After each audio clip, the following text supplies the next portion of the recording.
कर रहे हैं कि ये किसान खालिस्तानी है, टेररिस्ट है और ये देश को तोड़ने के लिए कोशिश कर रहे हैं, पाकिस्तान का एजेंट है। सब मिलके ये किसानों का संघर्ष का वो भी है। लेकिन सच में सब लड़ रहे हैं अपने अपने मांग के लिए। मजदूर लड़ रहे हैं, किसान। ये सब जो धर्म के आधार पर लोगों को बांट के रखना, ये इनका तरीका है। ये पहले ब्रिटिश का कॉलोनी, जब ब्रिटिश के कॉलोनी के अंदर था हिंदुस्तान, उसी के टाइम का यही टैक्टिक्स था और अभी भी ये चला रहा है। तो इसको तोड़ने के लिए हमें याद रखना चाहिए कि हमारे बीच में, लोगों के बीच में पहले ये समझ आना चाहिए कि ये क्यों ऐसा कर रहे हैं और सब है, ये सब मिलके ये राजनीतिक एकता बनाने के लिए कोशिश कर रहे हैं और हर साल सिचुएशन को यूज करेंगे और लोगों को एक दूसरे के खिलाफ लड़ने का वो एक ऑर्गेनाइज करेंगे। तो साथियों, ये जैसे बाकी अन्य जो संगठन है उनके जो प्रतिनिधि है उनको भी बुला रहा है इसके बारे में बात करने के लिए। धन्यवाद। बहुत बहुत धन्यवाद। क्रांता के रूप में यूनाइटेड मुस्लिम फ्रंट के एडवोकेट शाहिद अली जी को मैं चाहूँगा कि वो आए 5 मिनट बात रखें। एडवोकेट ध्यान में रखते हुए सोशल डिस्टेंसिंग का ध्यान रखेंगे, मास्क लगा कर रखेंगे, करेंगे। शुक्रिया शुक्रिया शुक्रिया। जब इंसानों को मजहब के नाम पर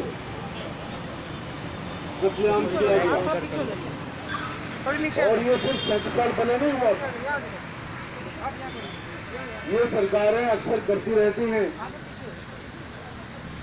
जब जब उनको अपनी सरकारों को फायदा पहुंचाना होता है, या तो वो कत्लेआम करती हैं या वो जेलों के अंदर डालती हैं या वो एक ऐसा माहौल बना देती हैं कि इंसान को दुश्मन समझने लगता है, उसकी मजहब और जाति के नाम पर है पूरी दुनिया के अंदर फैल रही है। लेकिन जब कोरोना हमारे मुल्क के अंदर आया तो उसका भी एक मजहब बना दिया, उसका भी धर्मांतरण कर दिया उन्होंने। कि साहब ये कर दी कि जो गरीब गुरुआ मुसलमान थे, जो सब्जी वाला, जो चाट पकौड़ी वाला, ठेले वाला, तो भी नफरत फैला दी। उनको मारने वालों को पता भी नहीं है वो क्यों कर रहे, क्योंकि सरकार ने मीडिया के जरिए ये लोगों के अंदर भ्रम फैला दिया कि ये काम करने वाले ये लोग हैं। ऐसी 1984 में जब श्रीमती गांधी का मर्डर हुआ तो ये फैला दिया कि तमाम सिख कौम इसके खिलाफ थी, या सिख कौम ने ये काम किया है, इसमें आप सिख कौम का मर्डर करिए, और जनसंहार वहाँ पर किया गया। क्या फर्क रह गया अंग्रेजों में और हमारे भारत के हुक्मरानों में, जो तकरीबन वही पॉलिसी अपनाए हुए हैं, बांटो और राज करो, और वही पॉलिसी आज तक चली आ रही है। मैं सलाम करता हूँ लोकराज संगठन को और बाकी तमाम संगठनों को जो भी लोग यहाँ पर मौजूद हैं कि इन प्रोटेस्ट को मीडिया भले ना दिखाए, इन प्रोटेस्ट का कोई भी असर चाहे किसी को ऊपर ना हो, लेकिन हम उन लोगों में शुमार होना चाहते हैं कि जब अगर ऊपर वाला है तो वो पूछे कि तुमने बताइए नाइंसाफी के खिलाफ क्या किया, तो हम कह सकें कि हमारे हाथ में जो भी कुछ था, इस मुल्क ने हमें हमारी आवाज़ उठाने की इजाज़त दी थी, तो हमने अपने मुल्क के कानून के मुताबिक आवाज़ उठाई। हम हुक्मरानों की तरह जालिम नहीं है कि इन लोगों ने लोगों को मजहब के नाम पर मरवाया। हम ऐसा नहीं कर सकते हैं। हम इस देश को ताकतवर बनाने के लिए रात दिन मेहनत करते हैं और तमाम मजहब के लोग, तमाम जातियों के लोग एक हो जाएंगे। देश ताकतवर तब नहीं होगा जब देश को धर्म के नाम पर तोड़ा जाएगा, जातियों के नाम पर तोड़ा जाएगा, उनके प्रोफेशन के नाम पर तोड़ा जाएगा। आज किसान गद्दार हो गया, देशद्रोही हो गया, कल सिख देशद्रोही थे, फिर मुसलमान देशद्रोही हुए, कभी हमेशा देशद्रोही। तो इस तरह से देश नहीं बनता है। देश बनता है क्योंकि ये सबका देश है।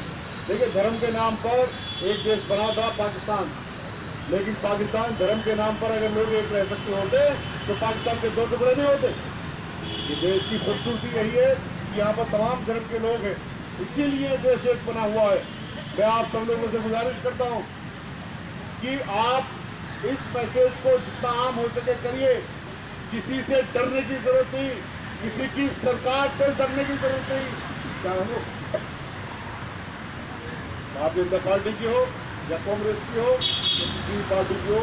जो भी जालिम हो उसको जालिम कहिए। जब इस देश के लोग मजबूत होते हैं, कभी कभी मैं लोगों को ये उदाहरण देता हूँ, कभी कभी वियतनाम दुनिया का जो सबसे बड़ा साम्राज्यवादी देश अमेरिका के खिलाफ लड़ा, जबकि वियतनामी लोगों के पास कुछ नहीं था, पर वियतनामी लोग एकजुट थे। पिछले 15 साल के बाद उनके हथियारों को वो भगा सके, क्योंकि उनमें हमें धर्म के आधार पर बंटवारा करके लोगों को कमजोर करने की साजिश के खिलाफ हम हमेशा रहे हैं और हम लड़ेंगे, हमेशा लड़ेंगे। मैं आप हिंदुस्तान की कम्युनिस्ट गदर पार्टी की ओर से सुचरिता जी को मैं आमंत्रित करता हूँ। उसके बाद जमात इस्लामी हिंद के साथी इनामुर रहमान जी तैयार रहे। तो संगठन के इस बहादुर कदम को, इस अनवरत संघर्ष को हम लाख सलाम करते हैं। हिंदुस्तान की कम्युनिस्ट गदर पार्टी ये बहुत अहमियत की बात मानती है कि इस दिन को याद किया जाए कि हिंदुस्तान के हुक्मरान जो टाटा, बिरला, अंबानी, जो बड़े बड़े इजारेदार घराने हैं, जो कभी कांग्रेस की सरकार, कभी भाजपा की सरकार और किसी और सरकार को मानते हैं अपनी हुकूमत चलाने के लिए, वो किस हद तक गिर सकते हैं, ये हमारे हुक्मरान किस हद तक गिर सकते हैं जो धर्म के नाम पर झूठ बोलकर देश के प्रधानमंत्री की हत्या होती है और कोई इन्वेस्टिगेशन किए बगैर आप एक पूरे कौम के खिलाफ खून का बदला खून जैसे नफरत भरे नारों लगाकर कत्लेआम का बुलावा देते हो। अपनी राजनीति को फैलाना होता है, लोगों के संघर्ष के अपनाए जाते हैं जो 84 में अपनाया गया। बार बार हम यही देखते हैं, हाल में ताज़े होंगे हमारे याद जो 2020 के फरवरी में इसी शहर के अंदर पूर्वोत्तर दिल्ली में इसी प्रकार लिस्ट देकर, एड्रेस देकर मुसलमान दुकानों और घरों को टारगेट किया गया। तो राजकीय आतंकवाद की राजनीति, फिरका परस्ती की राजनीति इस हुक्मरान की हुकूमत चलाने का पसंदीदा तरीका बन गया है और इस तरीके को खत्म करना, राजकीय आतंकवाद को खत्म करना हमारे लिए बहुत जरूरी है। बहुत पहले से 1 नवंबर को संहार के लिए आवाज़ उठाती रही है और हमेशा इस तरह की और भी चीज़ों के लिए वो हमेशा आवाज़ उठाते रहे हैं और सारे संगठनों को जगाते भी हैं और उसको साथ लेके चलते हैं। हम इनसे आभार व्यक्त करते हैं। साथियों, यूँ तो 37 साल हो गए हैं इस जनसंहार के, लेकिन वो तो एक बहुत बड़ी ट्रेजेडी है, एक काला दाग है हमारे देश की इतिहास पर, हमारी तारीख पर। लेकिन अगर हम आज़ादी के 75 साल से अब तक का ट्रैक रिकॉर्ड देखें, सरकारें किसी की भी रही हों, मुसलसल दबाने, कुचलने, पीछे धकेलने, आपस में लड़ाने की सियासत होती रही है। मैं आज तक ये नहीं समझ सका इससे देश का क्या भला होगा। इससे तो सिवाय देश को पीछे ले जाने और नुकसान पहुंचाने के अलावा इसका कुछ नहीं होगा। आप किसी एक समुदाय को दबाते हैं, उसकी संपत्ति को नुकसान पहुंचाते हैं, उसके लोगों को मारते हैं, तो अगर आप देखें तो अल्टीमेटली आप देश का और राष्ट्र का ही नुकसान करते हैं, क्योंकि ह्यूमन रिसोर्स से ज़्यादा कोई बड़ी चीज़ नहीं होती और किसी तरह के भी रिसोर्स को नुकसान पहुंचाते हैं वो राष्ट्र का और देश का नुकसान है। चाहे वो आप माइनॉरिटी कम्युनिटी को नुकसान पहुंचाएं, दलित को नुकसान पहुंचाएं, आदिवासी को नुकसान पहुंचाएं, किसकी लिंचिंग करें। और ये लिंचिंग और इस तरह का जो वातावरण देश में बन गया है, देखिए जब नफरत बहुत ज़्यादा बढ़ जाती है तो वो अगर उसको कोई और दूसरा दुश्मन नहीं मिलता तो वो अपने आस पड़ोस के लोगों को नुकसान पहुंचाना शुरू कर देती है। ऐसी कई घटनाएं देखने को मिल रही हैं कि उन्होंने एक दूसरी कम्युनिटी का आदमी समझ के अपनी कम्युनिटी के लोगों को ही पीट दिया। बाद में मालूम चला कि वो हमारी कम्युनिटी का ही आदमी था, क्योंकि उनकी दाढ़ों को खून लग चुका है। तो ये देखिए अभी त्रिपुरा में जो कुछ चल रहा है, एक धर्म को टारगेट करा, उसकी मस्जिदों को जला दिया, उसके लोगों को नुकसान पहुंचा दिया। आसाम के अंदर जिस तरह से हुआ, एक लाश के ऊपर जिस तरह से जर्नलिस्ट कूद रहा है, ये बता रहा है कि हमारे यहाँ नफरत का लेवल क्या है।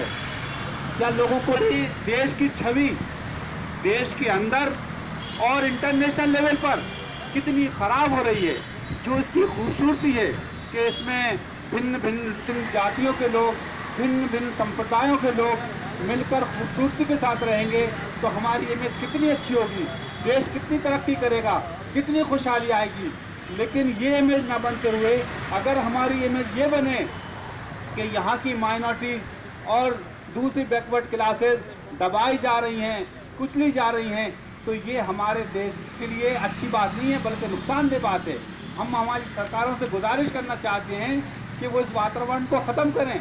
ये देश हित में है, यही असली नेशनलिज्म है। नेशनलिज्म के नाम पर आप दबाएं और कुचलें तो इससे आपकी छवि धूमिल होगी। और कितनी अच्छी बात हो कि हम सब मिलकर बैठें और देश की एकता पर बात करें, अखंडता पर बात करें, भाईचारे पर बात करें, तरक्की पर बात करें। अब हम देखते हैं कि हंगर इंडेक्स में हमारा नाम 110वें पायदान पर है। मतलब हम किस हद तक नीचे जाते जा रहे हैं, इस पर चर्चा नहीं हो रही। क्यों हमारा देश इधर चला गया, बेरोजगारी कितने लेवल पर पहुंच गई है, प्राइवेटाइजेशन इतने तेज़ी के साथ हो रहा है, सरकारी संपत्तियों को बेचा जा रहा है। ये सब चीज़ें देश को नुकसान पहुंचाने वाली हैं। हम सब जोड़ कर बैठे हैं, चाहे वो किसी धर्म के लोग हों, किसी संप्रदाय के लोग हों, किसी जाति के लोग हों। लेकिन हुकूमत ने तो हमें एक ऐसा होमवर्क दे दिया है कि हम सिर्फ अपने दुख की बात करते रहें, हम देश की तरक्की के लिए कोई बात ही ना कर सकें, पॉजिटिव कोई अपना कंस्ट्रक्टिव अपना रोल ही अदा ना कर सकें। क्योंकि हमें जब अपने जख्मों को सिलने से, उनकी मरहम पट्टी से ही मौका नहीं मिलेगा तो हम देश हित की बात क्या करेंगे। तो हम आज का जो धरना और प्रोटेस्ट रैली बहुत समाज की आवाज़ है। कारण आज देश इतने हालत में है, जैसे देश की जो संविधान है, वो संविधान आज जो लोग सत्ता में बैठे हैं वो उसको उल्लंघन कर रहे हैं। नाम सुचरिता। यहाँ प्रोटेस्ट जो हो रही है फिरका परस्ती और नफरत के खिलाफ, तो उस पर क्या कहेंगे आप? मैडम, यहाँ मंडी हाउस पे जो हिंदुस्तान कम्युनिस्ट गदर पार्टी की तरफ से प्रोटेस्ट हो रहा है, इसका क्या डिमांड है? आज लोकवाद संगठन, हिंदुस्तान की कम्युनिस्ट गदर पार्टी और तमाम संगठन मिल करके मंडी हाउस पर प्रोटेस्ट कर रहे हैं। हमें तो मार्च करना था जंतर मंतर तक, पर दिल्ली पुलिस हमें अलाउ नहीं कर रही है। हर साल की तरह उस साल भी 1 नवंबर को हम इकट्ठे हो रहे हैं इस देश के आवाम को याद दिलाने के लिए कि आज से 37 बरस पहले जो घिनौने तरीके से देश की राष्ट्रपति का मर्डर हो जाता है और उसकी इन्वेस्टिगेशन किए बगैर एक पूरे कौम के ऊपर आप बुलावा देते हैं कि खून का बदला लिया। तो इस शहर की सड़कों पर जो खून बहाया गया था, वो ना तो पहली बार ये तरीका अपनाया गया ना लास्ट।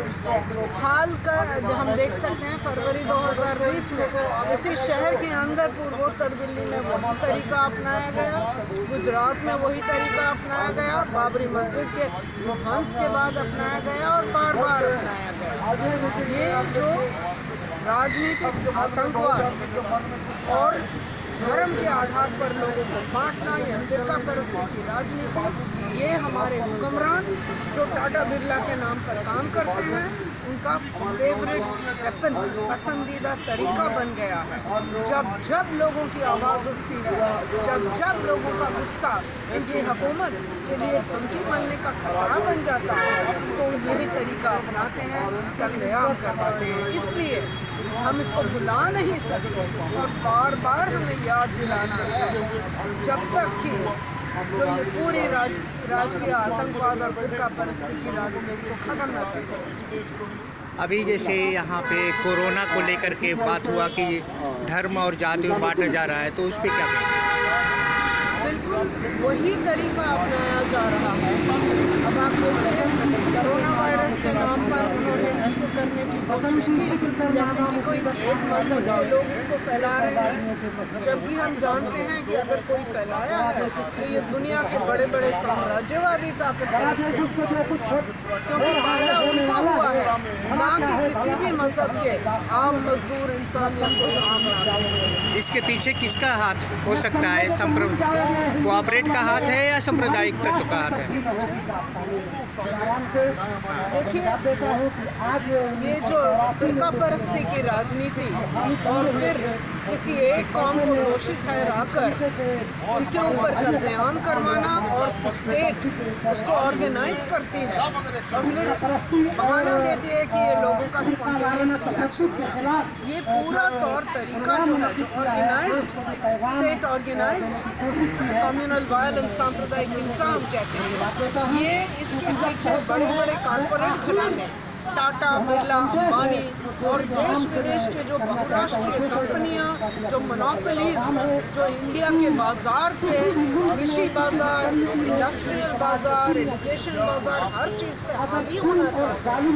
इसलिए ये मोदी सरकार को लाए हैं, कोई और सरकार को भी ला सकते हैं। सब सरकार जब लोगों का गुस्सा, लोगों का विरोध होता है, जब उनका अनपॉपुलर पॉलिसीज का नतीजा नजर आता है, तो लोगों को इस प्रकार बांटते हैं। ये इसके पीछे देश और दुनिया के बड़े बड़े कॉर्पोरेट घराने हैं और वही सरकार के भी का एजेंडा चलाती है, जो भी सरकार। ज्ञापन किसको देने जा रहे हैं? इसके लिए ज्ञापन किसको दे रहे हैं? ज्ञापन दे रहे हैं कि जो बड़े बड़े साम्राज्यवादी हैं और अपने इंडिया के जो बड़े बड़े कैपिटलिस्ट हैं, वो इसके पीछे हैं और जब तक वो इस देश का एजेंडा बनाएंगे और संसद जो है एक पूरा नाटक है, बिकॉज लोगों की आवाज़ वहाँ उठती नहीं है, तो लोगों के हाथ में जो है कंट्रोल होना चाहिए। की बुनियाद पर किनारे खड़ा कर रहे हैं, मुल्क में जो नफरत की बुनियाद पर अपनी सियासत की रोटियां सेक रहे हैं और इक़्तिदार में पहुंच रहे हैं, ऐसे लोगों को खत्म किया जाए, ऐसे लोगों को पस्त किया जाए, सबको मिलजुल के और प्यार मोहब्बत भाईचारा का पैगाम देना होगा। इन्हीं बातों के साथ मैं एक बात